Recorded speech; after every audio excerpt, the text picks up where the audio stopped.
Welcome back, Social 10. This is Lesson 9B, Historic Globalization, North America, specializing in Canada. After this lesson, students should be able to understand the legacies of historic globalization here in Canada. As an introduction to this lesson, there's a couple of Williams social videos that you can check out here on page 1 of our document.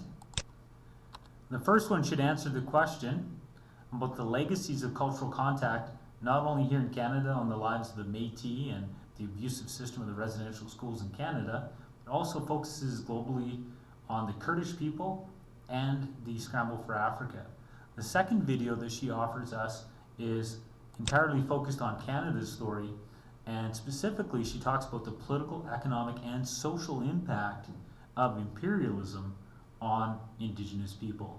I would recommend that you watch both of these videos before you jump into the rest of this lesson. It's always nice also to check in with the textbook, and we can continue this theme of the transformative power of cultural contact through the textbook.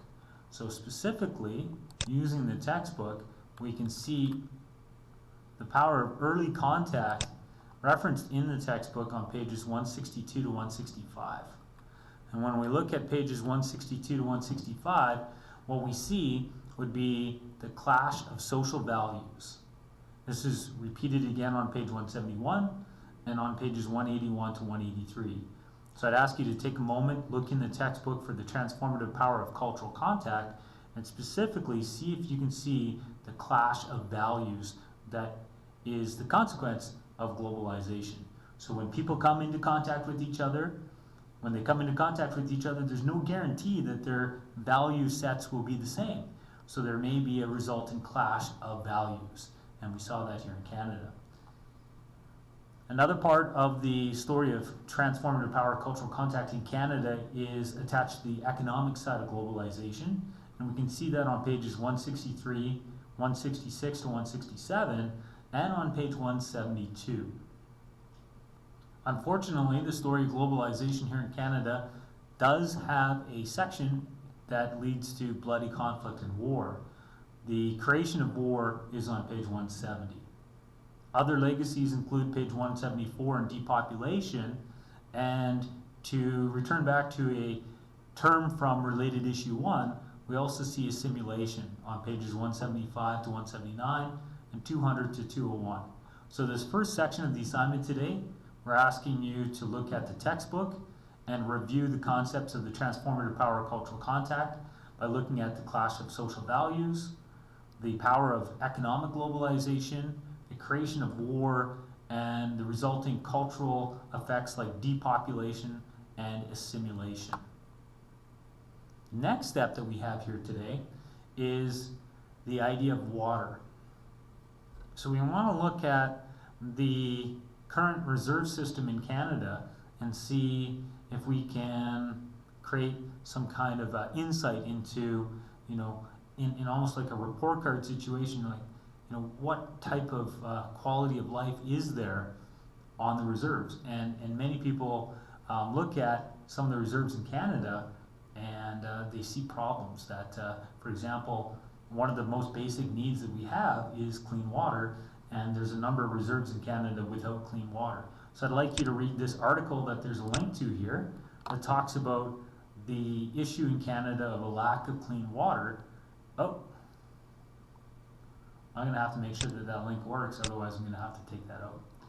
So next up, we also have this quote, and it says, "How can there be any reconciliation in a country where this kind of inequality is acceptable?"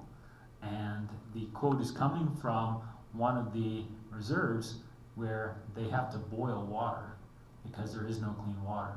Hashtag Boil No More is a movement that is trying to expose the inequality in Canada that people on reserves face as a legacy of historic globalization. So legacies of historic globalization is one of the themes we're looking at.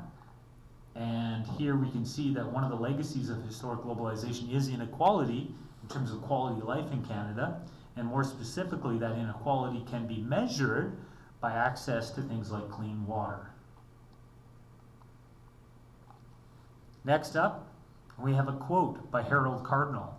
You're going to see Harold Cardinal quoted a couple of times here today. And I want you to review the following source and find the ideological perspective regarding the legacies of imperialism contained within it. Keep in mind when you do this, read through the quote once, and then go back and break the language down a second time, specifically looking for an ideological perspective. See if you can find a problem that is being exposed and a solution to that problem. And I'll create a second video with an answer to that. Here you have the fourth step. Using the following cartoon, identify and describe the ideological perspective in response to how the government is dealing with the legacies of cultural contact and historic globalization. And again, I'm going to come back, and in that second video, I'm going to break this source down. I'd like to give you a chance to do it on your own first, and then you can check in with my video to see if your answers are correct. The fifth step, what does the following data reveal about the cultural consequences of globalization? So I want you to specifically look at this data and see what it's suggesting about the consequences of globalization, specifically on culture. You know, to what extent should there be some kind of protection of indigenous unique cultures based upon that data? We have another quote by Harold Cardinal from 1970 in his response to the white paper that I'm going to get you to review this and see if you can find the concerns that are being expressed below, and some answers will be, once again, in the second video. Seventh step, I know there's lots of steps here today.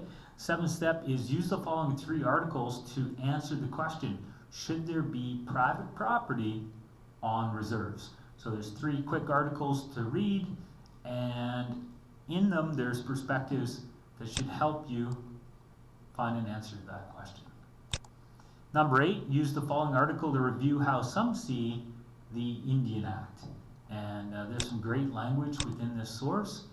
Looking at the Indian Act, language like this colonial, prescriptive, paternal, destructive, racist, and discriminatory act turns its back on the Mi'kmaq Nation. Senator Dan Christmas. That's a very specific quote that should be getting your attention and making you want to read the rest of that article. It is a really good article. So please review that. Now there's some enrichment at the end of the lesson. That's just for those that find themselves with some extra time and would like to look into this topic in more detail. So at the end of the class today, you should be able to understand the legacies of historic globalization in Canada.